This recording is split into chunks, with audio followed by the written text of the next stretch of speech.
PDIP secara biologis kesannya pro-Cina dan anti-Amerika karena ada sejarah yang mengatakan Pak Karno dieksekusi dalam tanda petik oleh CIA. Kesannya miring ke Cina lebih karena tidak suka Amerika karena dendam sejarah. Apakah begitu aslinya? Ya tidak juga. Ini layak untuk dipelajari lebih jauh. Karena itu saya menyempatkan mempelajarinya dengan beberapa buku yang saya baca. Setelah saya perdalam akar masalahnya, saya bermaksud memberikan pandangan lain, sesuatu sudut pandang yang baru. Setelah membaca beberapa buku sejarah berbasis studi lapangan beberapa bulan terakhir ini, saya mencari fakta untuk memahami apa yang terjadi di Indonesia sejak tahun 1960 hingga akhir tahun 1969. Sepanjang tahun 60-an tersebut, sejarah Indonesia itu benar-benar pelajaran kelas dunia. Masa itu ada Kennedy, CIA, Soviet, Peking, Soekarno, Marilyn Monroe, PKI, Soeharto, wanita di sekeliling Soekarno, serta petinggi PKI di sekitar istana.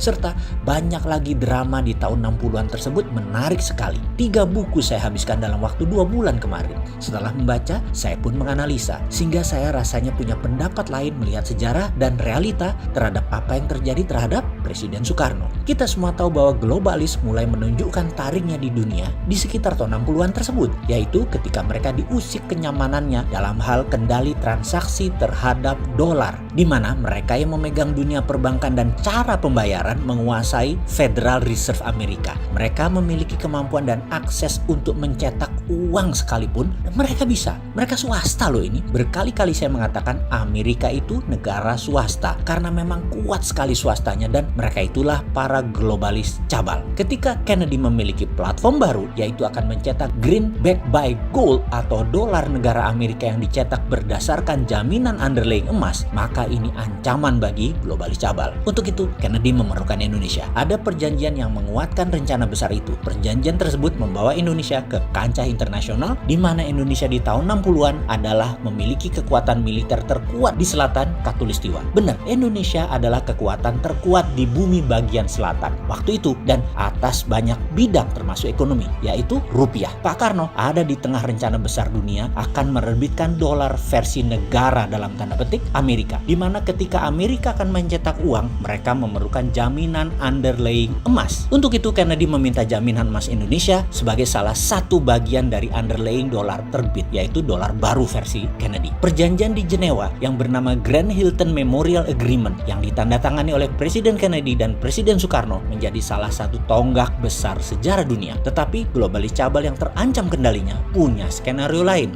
Kennedy ditembak di Dallas. Mobil kenegaraan yang tidak pernah jalan pelan saat itu jalan di bawah 20 mile per jam yang seharusnya tidak boleh, dan 3 arah peluru menerjang Kennedy bersamaan, meninggal di tempat beliau saat itu. Inilah konspirasi panjang yang belum pernah jelas terungkap hingga saat ini. Di belahan bumi lain, Pak Karno baru turun dari pesawat di Bandara Kemayoran kala mendengar berita kematian Kennedy. Pak Karno terkejutnya bukan main, shock. Karena apa? Karena hal ini membuyarkan skenario kerjasama Indonesia Amerika atas terbitnya dolar berbasis emas atas nama negara Amerika atau Federal Dollar. Semua akhirnya tinggal sejarah ketika Pak Karno pun oleh globalis cabal dilengsarkan. Skenario ini globalis yang punya, sedangkan CIA hanya pelaksana. Karena Amerika akan mendadak menjadi negara patriotik nasionalis. Begitu juga Indonesia menjadi negara patriotik nasionalis, bukan di bawah globalis lagi. Dan globalis cabal tidak mau skenario itu. Baik, kita melompat sebentar ke masa kini. Ketika Trump pidato di PBB bulan lalu, dia secara jelas mengatakan, saya mendukung negara-negara untuk berdaulat masing-masing yang bisa diartikan deglobalisasi, anti globalis cabal. Dan itu gaya Trump banget, patriotik. Trump menjadi Kennedy baru, dan banyak yang menduga dia akan diasasin atau dibunuh oleh globalis cabal seperti cerita di dalam The Simpsons yang belum pernah meleset menceritakan kejadian di masa akan datang, termasuk ketika Trump jadi presiden dan cerita Trump terbunuh. Tetapi Trump adalah Trump dan Amerika adalah Amerika. Mereka tidak pernah berubah sejak lahirnya. Tujuannya jelas, menjadi sheriff dunia, menjadi pengendali dunia. Agaknya kebencian terhadap Trump oleh globalis cabal ini sudah puncaknya ketika September 2020 kemarin Trump melakukan perombakan sistem transfer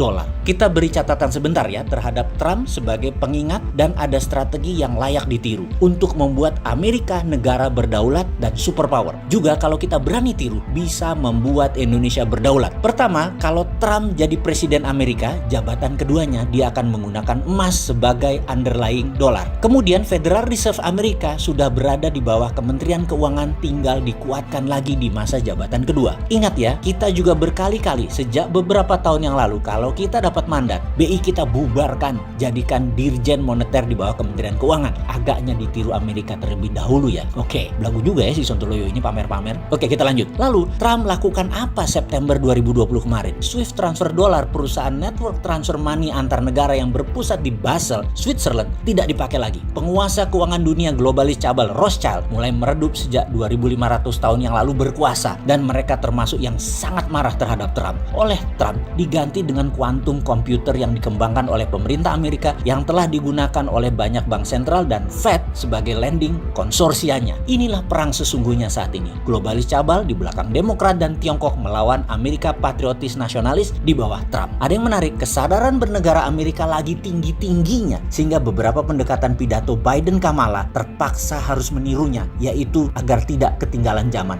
Biden-Kamala juga ke arah patriotisme jualan untuk pemenangan dalam Pilpres nanti. Jadi ada pengamat intelijen pertahanan dunia yang mengatakan kalau Biden menang tetap akan perang melawan Tiongkok juga globalis karena Amerika mendadak menjadi negara patriotik. Jadi Trump atau Biden, Amerika tetap Amerika. Oke. Sekarang mulai kebayang apa hubungannya dengan Omnibus Law, hubungan kebijakan luar negeri Indonesia, apa hubungannya terhadap COVID dan ekonomi Indonesia dari cerita tersebut. Apa harus dijelaskan lebih rinci lagi? Ini pelajaran sesungguhnya ada yang minat nggak sih? Yang menjabat ada yang ngerti nggak sih beginian?